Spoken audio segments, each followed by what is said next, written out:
que pedras e que edifícios? E, respondendo Jesus, disse-lhe: Vês estes grandes edifícios? Não ficará pedra sobre pedra que não seja derrubada. E, assentando-se ele num monte das oliveiras, defronte do templo, Pedro e Tiago e João e André lhe perguntaram em particular: Dize-nos, quando serão essas coisas e que sinal haverá, quando todas elas estiverem para se cumprir? E Jesus, respondendo-lhes, começou a dizer: Olhai que ninguém vos engane, porque muitos virão em meu nome, dizendo: Eu sou o Cristo, e enganarão a muitos. E quando ouvirdes de guerras e de rumores de guerras, não vos perturbeis, porque assim deve acontecer, mas ainda não será o fim. Porque se levantará nação contra nação, e reino contra reino, e haverá terremotos em diversos lugares, e haverá fomes e tribulações. Estas coisas são os princípios das dores. Mas olhai por vós mesmos, porque vos entregarão aos concílios e às sinagogas, e sereis açoitados, e sereis apresentados perante presidente e reis, por amor de mim, para lhes servir de testemunho.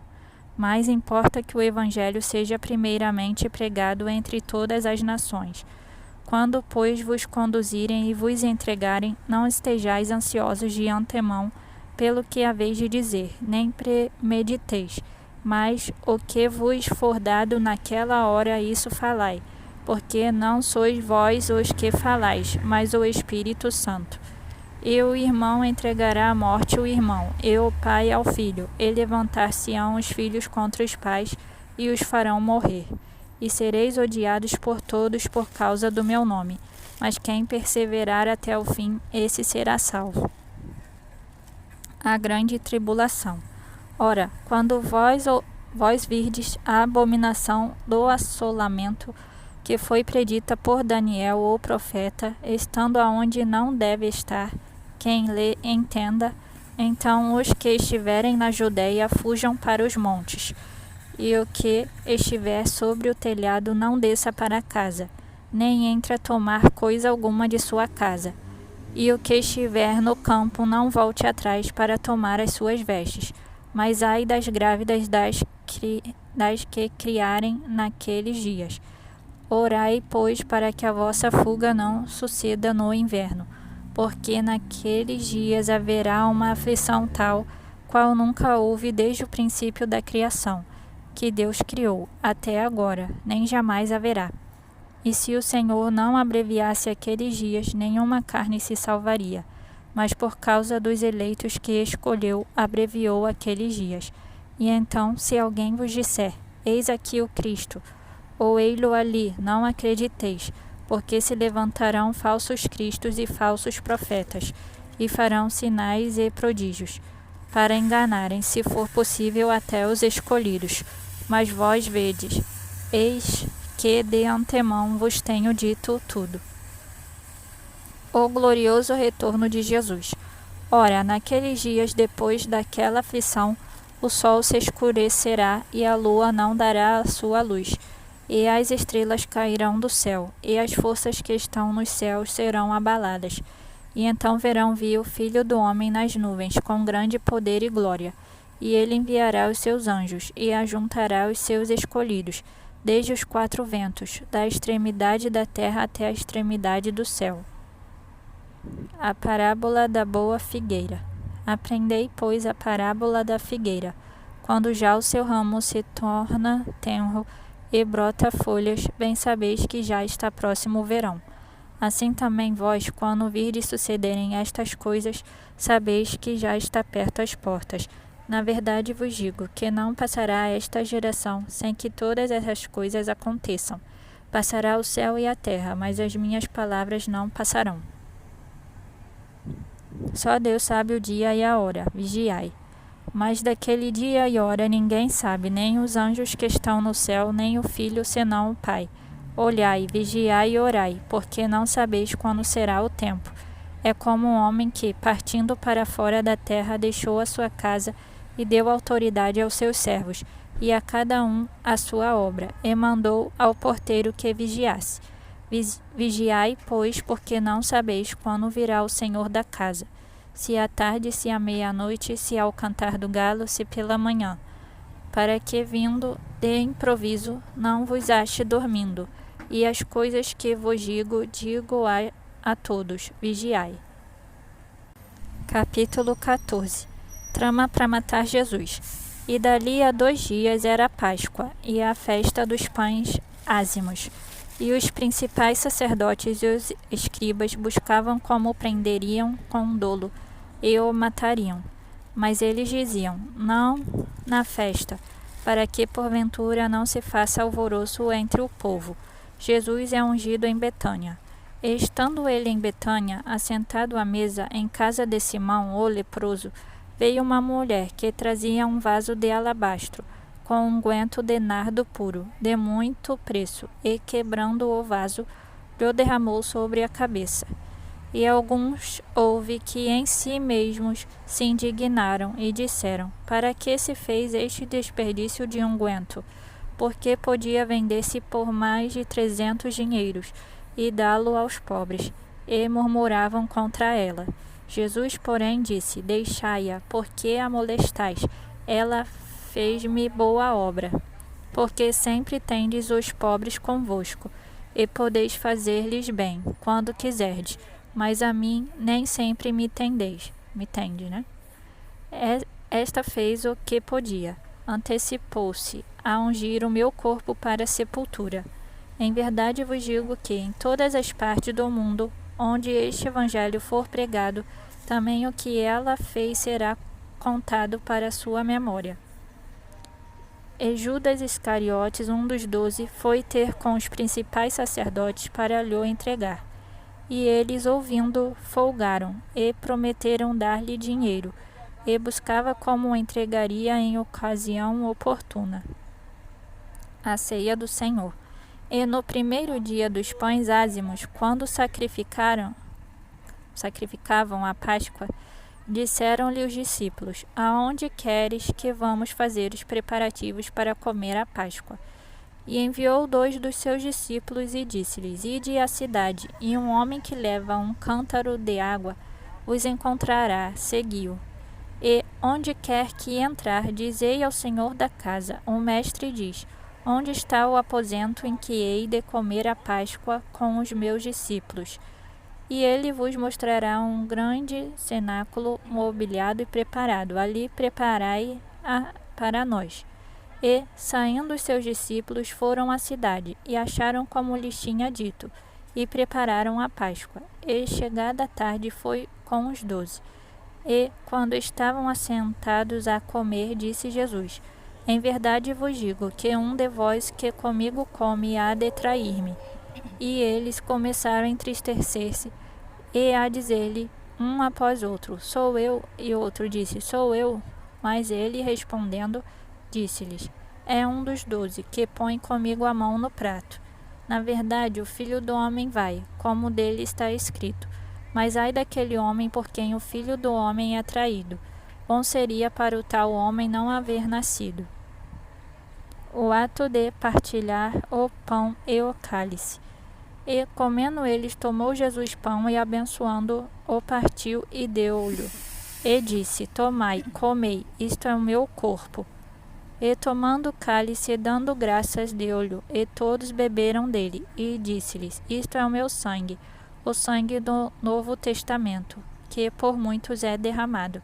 Em verdade vos digo que não beberei mais do fruto da vide, até aquele dia em que o beber, novo, no reino de Deus.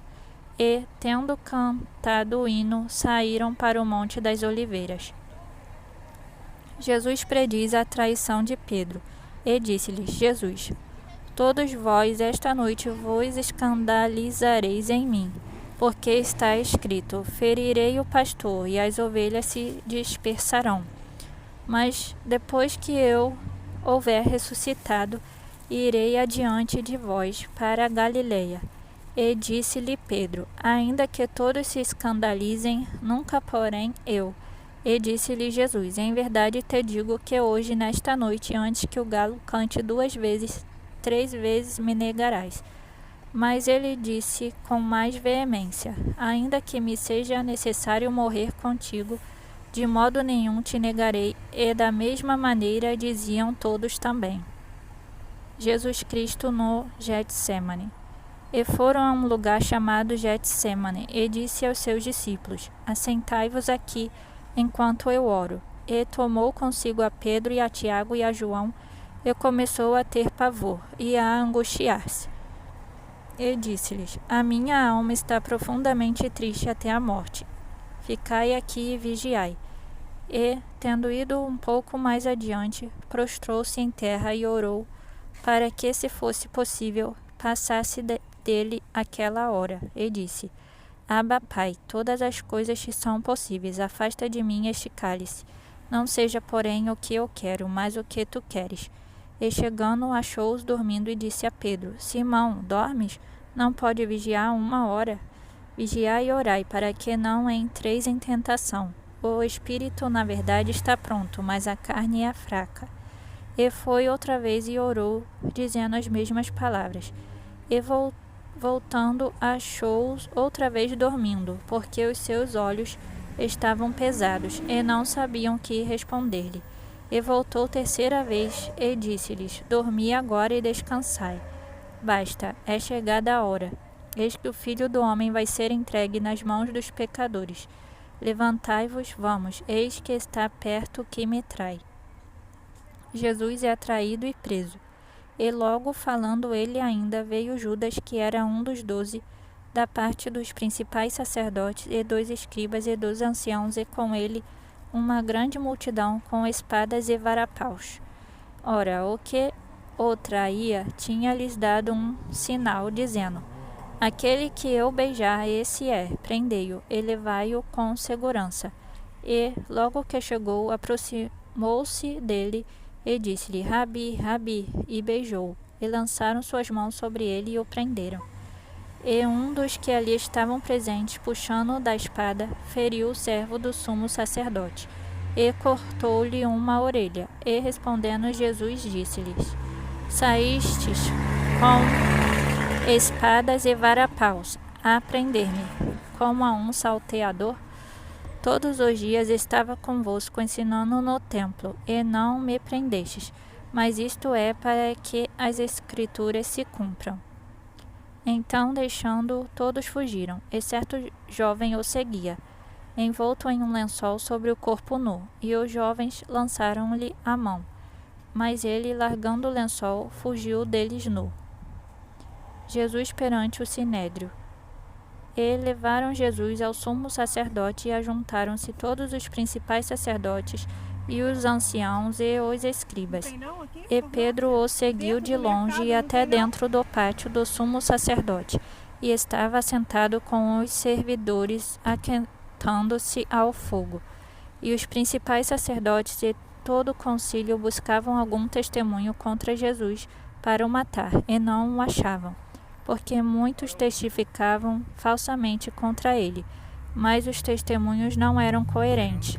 E, levantando-se, alguns testificaram falsamente contra ele, dizendo: nós ouvimos-lhes dizer: eu derrubarei este templo, construído por mãos de homens, e em 3 dias edificarei outro, não feito por mãos de homens. E nem assim o seu testemunho era coerente. E, levantando-se o sumo sacerdote no sinédrio, perguntou a Jesus, dizendo: nada respondes? Que testificam estes contra ti? Mas ele calou-se e nada respondeu. O sumo sacerdote lhe tornou a perguntar, e disse-lhe: és tu o Cristo, filho do Deus bendito? E Jesus disse-lhe: eu o sou. E vereis o Filho do Homem assentado à direita do poder de Deus, e vindo sobre as nuvens do céu. E o sumo sacerdote, rasgando as suas vestes, disse: para que necessitamos de mais testemunhas? Vós ouvistes a blasfêmia, que vos parece? E todos o consideraram culpado de morte. E alguns começaram a cuspir nele e a cobrir-lhe o rosto, e a dar-lhe punhadas, e a dizer-lhe: profetiza. E os servidores davam-lhe bofetadas. Pega Jesus. E, estando Pedro embaixo no átrio, chegou uma das criadas do sumo sacerdote. E, vendo a Pedro, que se estava aquentando, olhou para ele e disse, dizendo, não o conheço, nem sei o que dizes. E saiu fora ao alpendre, e o galo cantou. E a criada, vendo-o outra vez, começou a dizer aos que ali estavam, este é um dos tais. Mas ele o negou outra vez, e pouco depois os que ali estavam disseram outra vez a Pedro, verdadeiramente tu és um deles, porque és também Galileu, e tua fala é semelhante. E ele começou a praguejar e a jurar, não conheço esse homem de quem falais. E o galo cantou segunda vez, e Pedro lembrou-se da palavra que Jesus lhe tinha garás. E, pensando nisto, chorou. Capítulo 15. Jesus impressiona Pilatos. E, logo ao amanhecer, os principais sacerdotes com os anciãos, e os escribas e todo o sinédrio tiveram conselho, e, amarrando Jesus, o levaram e entregaram a Pilatos. E Pilatos lhe perguntou, tu és o rei dos judeus? E ele respondendo disse-lhe, tu o dizes. E os principais sacerdotes o acusavam de muitas coisas, porém ele nada respondia. E Pilatos o interrogou outra vez, quantas coisas testificam contra ti? Mas Jesus nada mais respondeu, de maneira que Pilatos se maravilhava. Ora, no dia da festa costumava soltar-lhes um preso qualquer que eles pedissem. E havia um chamado Barrabás, que preso com outros amotinadores, tinha num motim cometido uma morte. E a multidão, dando gritos, começou a pedir que fizesse como sempre lhes tinha feito. E Pilatos lhes respondeu, dizendo, quereis que vos solte o rei dos judeus? Porque ele bem sabia que por inveja os principais sacerdotes o tinham entregado. Mas os principais sacerdotes incitaram a multidão para que fosse solto antes Barrabás. E Pilatos, respondendo, lhes disse outra vez, que quereis, pois, que faça daquele a quem chamais rei dos judeus? E eles tornaram a clamar, crucifica-o. Mas Pilatos lhes disse, mas que mal fez? E eles clamavam mais, crucifica-o. Então Pilatos, querendo satisfazer a multidão, soltou-lhe Barrabás, e, açoitado Jesus, o entregou para ser crucificado, guiado pelos soldados. E os soldados o levaram dentro à sala, que é a da audiência, e convocaram toda a corte, e vestiram-no de púrpura, e tecendo uma coroa de espinhos, lhe a puseram na cabeça, e começaram a saudá-lo, dizendo, salve, rei dos judeus, e feriram-no na cabeça com uma cana, e cuspiram nele, e postos de joelhos, o adoraram. E, havendo escarnecido, despiram-lhe a púrpura, e o vestiram com as suas próprias vestes, e o levaram para fora a fim de o crucificarem. O ato da crucificação. E constrangeram um certo Simão Cireneu, pai de Alexandre de Rufo, que por ali passava, vindo do campo, que levasse a sua cruz. E levaram-no ao lugar do Gólgota, que se traduz por lugar da caveira. E deram-lhe a beber vinho com mirra, mas ele não o tomou. E, havendo-o crucificado, repartiram as suas vestes, lançando sobre elas sorte, para saber o que cada um levaria. E era a hora terceira, e o crucificaram. E por cima dele estava escrita a sua acusação, o rei dos judeus. E crucificaram com ele 2 salteadores, um à sua direita e outro à esquerda. E cumpriu-se a escritura que diz, e com os malfeitores foi contado. E os que passavam blasfemavam dele, meneando as suas cabeças, e dizendo, tu que derrubas o templo, e em 3 dias o edificas, salva-te a ti mesmo, e desce da cruz. E da mesma maneira também os principais sacerdotes com os escribas diziam uns para os outros, zombando: Salvou os outros e não pode salvar-se a si mesmo. O Cristo, Rei de Israel, desça agora da cruz, para que o vejamos e acreditemos. Também os que com ele foram crucificados o injuriavam. Jesus brada em sua morte. E, chegada a hora sexta, houve trevas sobre toda a terra até a hora nona. E, à hora nona, Jesus exclamou com grande voz, dizendo: Eloi, Eloi, Eloi, lama sabachthani, que traduzido é: Deus meu, por que me desamparaste? E alguns dos que ali estavam ouvindo isto diziam: Eis que chama por Elias. E um deles correu a embeber uma esponja em vinagre e, pondo-a numa cana, deu-lhe a beber, dizendo: Deixai, vejamos se virá Elias tirá-lo. E Jesus, dando um grande brado, expirou. E o véu do templo se rasgou em dois, de alto a baixo. E o centurião que estava defronte dele, vendo que assim, clamando, expirara, disse: Verdadeiramente este homem era o Filho de Deus. E também ali estavam algumas mulheres, olhando de longe, entre os quais também Maria Madalena e Maria, mãe de Tiago, o menor, e de José, e Salomé, as quais também o seguiam e o serviam, quando estava na Galileia, e muitas outras que tinham subido com ele a Jerusalém. O sepultamento de Jesus. E, chegada a tarde, porquanto era o dia da preparação, isto é, a véspera do sábado, chegou José de Arimateia, conselheiro honrado, que também esperava o reino de Deus, e ousadamente foi a Pilatos, e pediu o corpo de Jesus. E Pilatos se maravilhou de que já estivesse morto, e, chamando o centurião, perguntou-lhe se já havia muito que tinha morrido. E, tendo-se certificado pelo centurião, deu o corpo a José, o qual comprara um lençol fino, e, tirando-o da cruz, envolveu-o no lençol, e o depositou num sepulcro lavrado numa rocha, e revolveu uma pedra para a porta do sepulcro. E Maria Madalena e Maria, mãe de José, observavam onde punham.